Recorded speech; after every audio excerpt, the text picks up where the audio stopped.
नमस्कार। BEd second year विषय संस्कृत और हम लोग हमारे जो संस्कृत का पाठ्यक्रम है उसके अंतर्गत हम लोग जो शिक्षा का संस्कृत विषय है उसके अंतर्गत जो प्रशिक्षण कार्यक्रम है उनका व्यावसायिक उन्नयन किस प्रकार होता है और कौन कौन सी संस्थाएं उनमें भाग लेती है उसके बारे में हम लोग चर्चा कर रहे थे। आज हमें पढ़ा विचार गोष्ठी, संगोष्ठी, कार्य शिविर, कार्यशालाओं के बारे में पढ़ा था।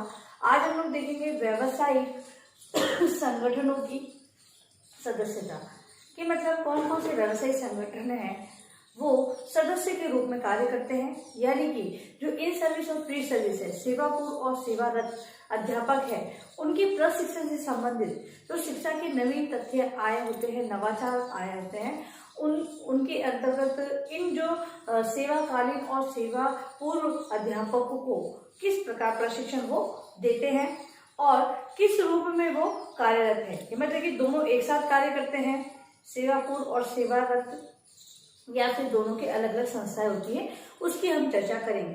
तो हम बात करें तो 1986 में जो पावर ऑफ एक्शन दिया गया है उसके अंतर्गत बताया गया है कि इस जो सेवा पूर्व और सेवारत दोनों के लिए अलग अलग जो संस्थाएं हैं वो कार्य करती है।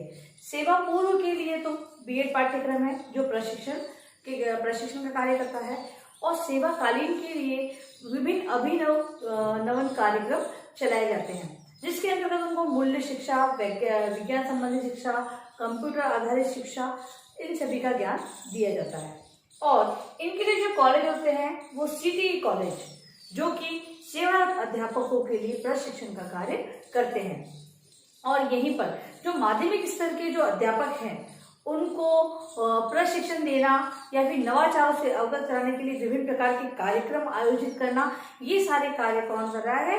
सीटीई कॉलेज कर रहे हैं। शिक्षक शिक्षा महाविद्यालय जो कि हमारे राजस्थान के अंतर्गत 8 महाविद्यालय इस प्रकार के हैं जहां पर सीटीई संबंधित कार्य हो रहे हैं जो माध्यमिक स्तर के अध्यापकों को प्रशिक्षण देते हैं। तो हम कुछ बिंदुओं के माध्यम से इसके बारे में समझेंगे। माध्यमिक स्तर के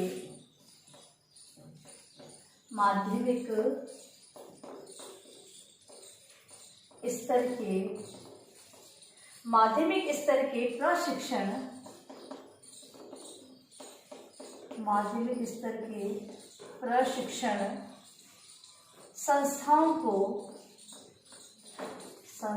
को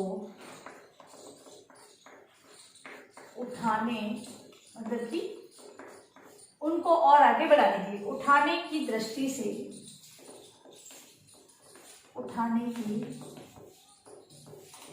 से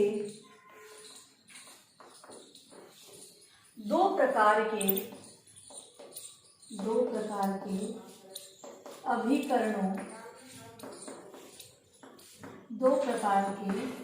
अभिकरणों की संकल्पना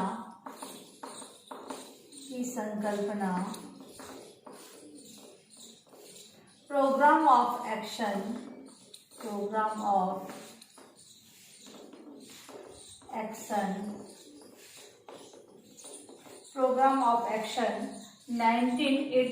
1986 जैसा कि मैंने आपको के अंतर्गत की गई। अब दो प्रकार के ये कौन कौन से हैं? तो पहला है शिक्षक शिक्षा कॉलेज, शिक्षा मतलब इन सर्विस टीचर के लिए शिक्षक शिक्षा कॉलेज, और दूसरा है वो है शिक्षा के उच्च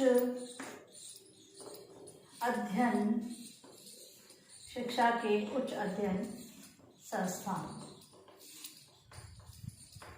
ठीक है। अगला है प्रत्येक राज्य में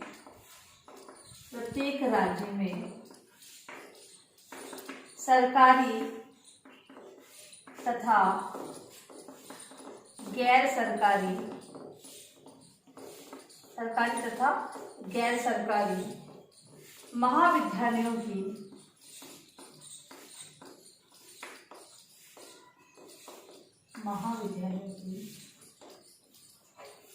स्थापना की जाए। ये बात कब की गई थी? 1986 के अंतर्गत ये बात की गई थी, जिनमें सेवा पूर्व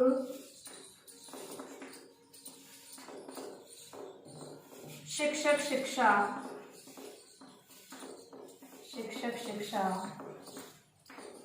सेवा पूर्व शिक्षक शिक्षा प्रशिक्षण यानी बीएड की व्यवस्था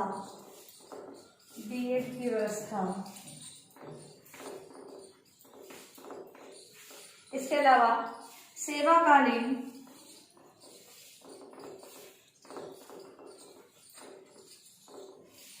सेवाकालीन शिक्षकों के लिए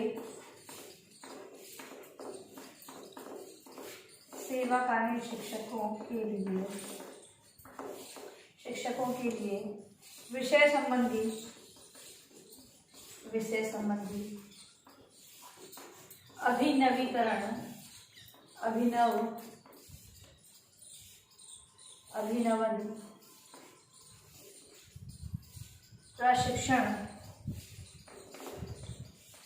अभिनवन प्रशिक्षण करने का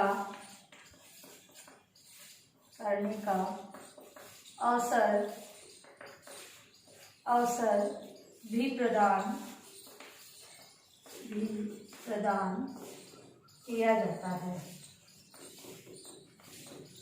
देखिए 1986 में ये बात कही गई कि 2 प्रशिक्षण कार्यक्रम संस्थाएं जो है वो खोली जाए, जिसमें शिक्षा के उच्च अध्ययन संस्थान, मतलब कि जो यहाँ पर तो शिक्षक शिक्षा संबंधित महाविद्यालय जो इन सर्विस टीचर है, जो माध्यमिक स्तर के शिक्षा को ऊंचा उठाएंगे, उनके लिए अभिनव कार्यक्रम, जो भी नवीन कार्यक्रम है उनको आयोजित किया जाए। और शिक्षा के उच्च अध्ययन संस्थान जहाँ पर कि जो उच्च अध्ययन से संबंधित कार्य किए जाए, ऐसी संस्थाएं 2 खोली गई। इसके अंतर्गत प्रत्येक राज्य में सरकारी और गैर सरकारी महाविद्यालय खोले गए। ये महाविद्यालय किससे संबंधित है?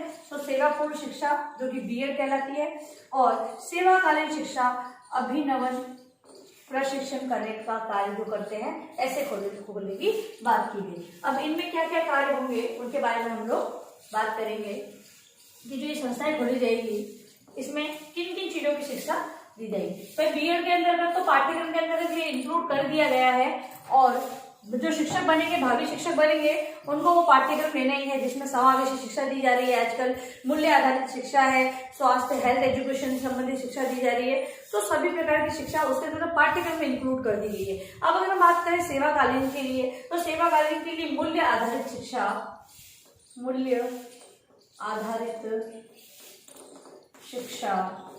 की बात की गई है कि मूल्य आधारित शिक्षा दी जाए, जो कि बीएड के पाठ्यक्रम में तो दी गई है। फिर है कंप्यूटर शिक्षा, बीएड में आपने देखा ही है, कंप्यूटर आईसीटी का जो पेपर हमारा होता है वो कंप्यूटर पर आधारित है। नेक्स्ट है व्यवसायीकरण शिक्षा, व्यवसायीकरण से संबंधित जो अलग अलग बातें बताई जाती है, जो व्यवसाय को ऊंचा उठाने के लिए बहुत ही आवश्यक है। तो इंटर्नशिप कार्यक्रम है वो व्यवसाय को आगे बढ़ाने, व्यवसाय को और अच्छा करने के लिए ही चलाया जा रहा है। और जो इन सभी टीचर लग चुके हैं उन्हें भी समय समय पर इस प्रकार के कार्यक्रमों से अवगत कराया जाता है। फिर है विज्ञान मतलब कि अगर हम बीएड की बात करें तो प्रयोग पर आधारित शिक्षा, और विज्ञान अगर सब्जेक्ट की बात करें तो जो टीचर माध्यमिक स्तर पर लगे हुए हैं उनके लिए जो नवीन तथ्य आते हैं तो विज्ञान से संबंधित उन्हें तथ्यों को उन्हें बताया जाता है। फिर इसके अलावा है पर्यावरण शिक्षा, एनवायरमेंट एजुकेशन के बारे में।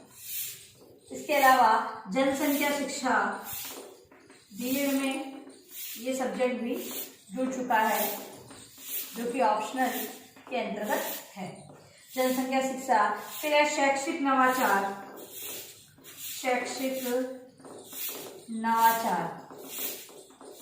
जैसा कि हम जानते हैं शिक्षा से संबंधित जो नवाचार, जो अनुसंधान शोध वगैरह होते हैं उनके बारे में जानकारी भी सेवारत और सेवाकालीन दोनों अध्यापकों को दी जाती है। फिर है प्रयोगों संबंधी प्रयोगों संबंधी शिविर और कार्यशाला लगाए थे, उसके बारे में बात हो रही है। प्रयोगों संबंधी प्रशिक्षण, प्रयोग के आधार पर प्रशिक्षण दिया जाता है, उसके बारे में।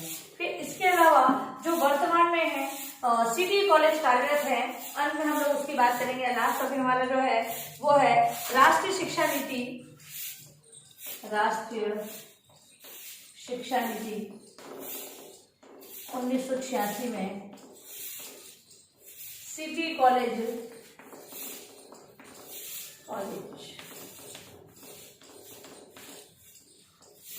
के बारे में प्रस्ताव रखा गया।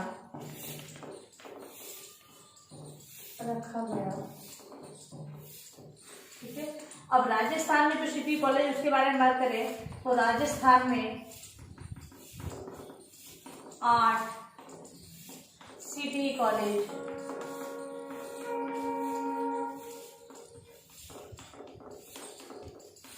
वर्तमान में कार्यरत है।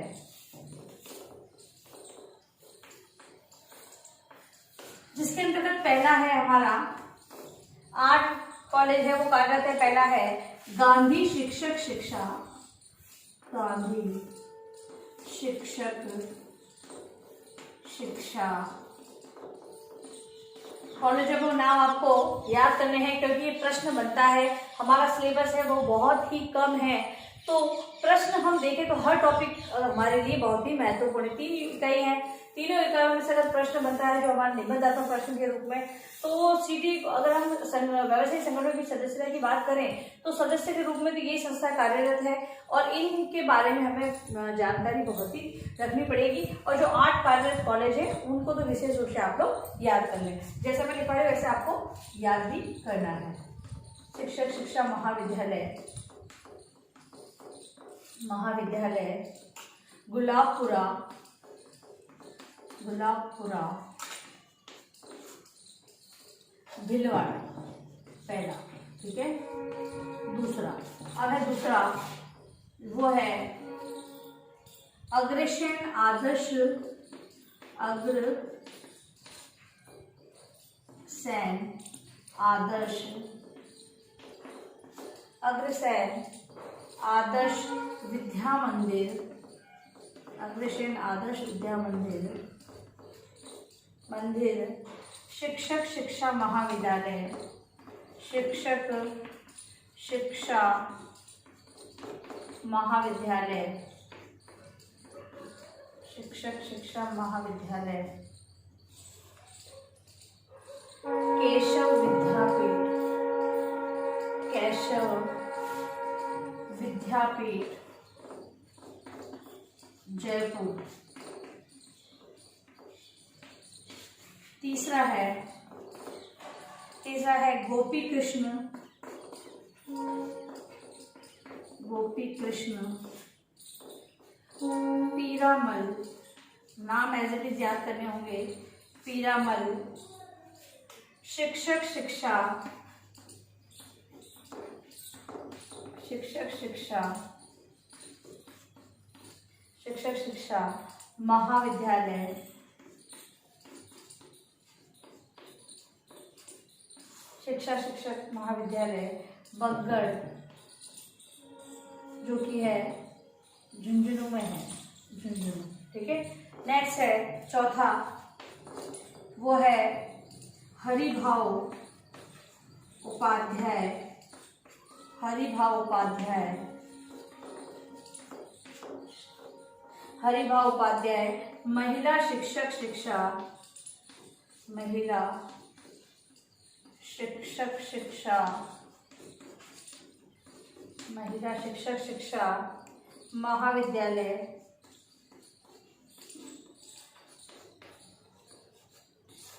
हटुंडी, जो कि है अजमेर में।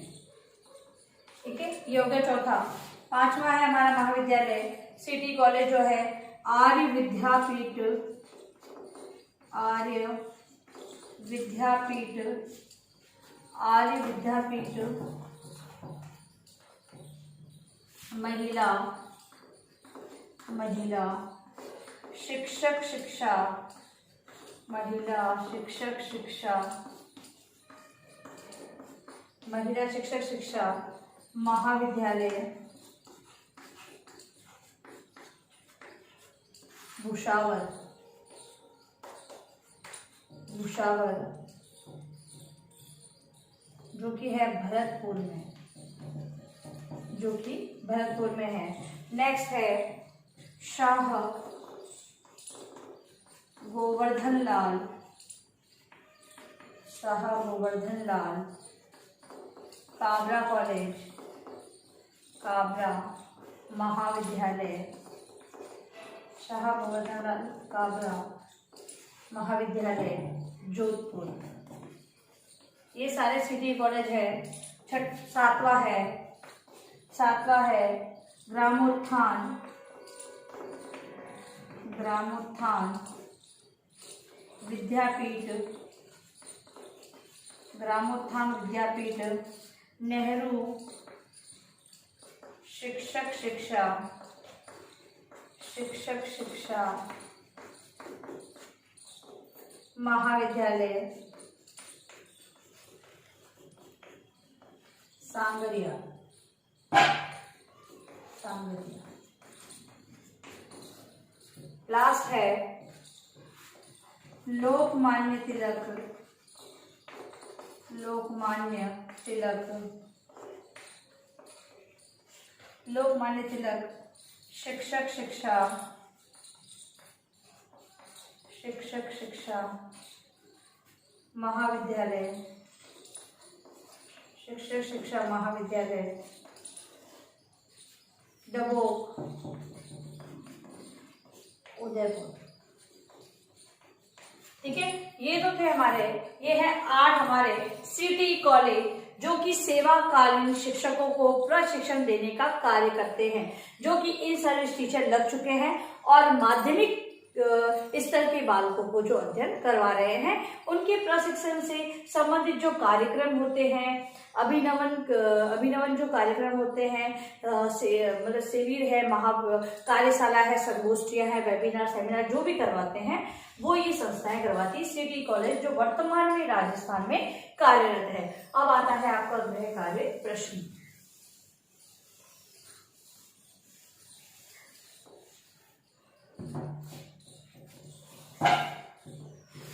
गृह कार्य प्रश्न के अंतर्गत आप लोग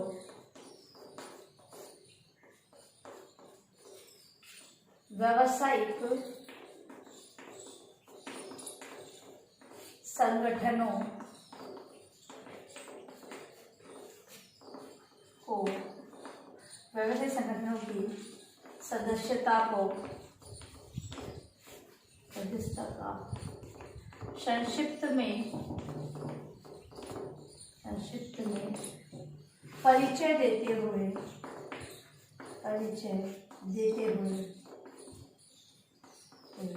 राजस्थान में कार्यरत सिटी कॉलेज के नाम लिखिए। केवल नाम जो मैंने आपको बताया इनके कार्य है वो अपने नेक्स्ट क्लास में हम लोग करेंगे। सिटी कॉलेज है वो किस प्रकार के कार्य करती है वो नेक्स्ट अपने क्लास में हम लोग करेंगे। तो ये प्रश्न का उत्तर आपको एक लघुत्रात्मक प्रश्न के रूप में लिखना है। और अंत में आप लोगों से निवेदन है कि आप लोग जरूरी कार्य होने पर ही घर से बाहर जाएं, तो घर में रहें और सुरक्षित रहें। धन्यवाद।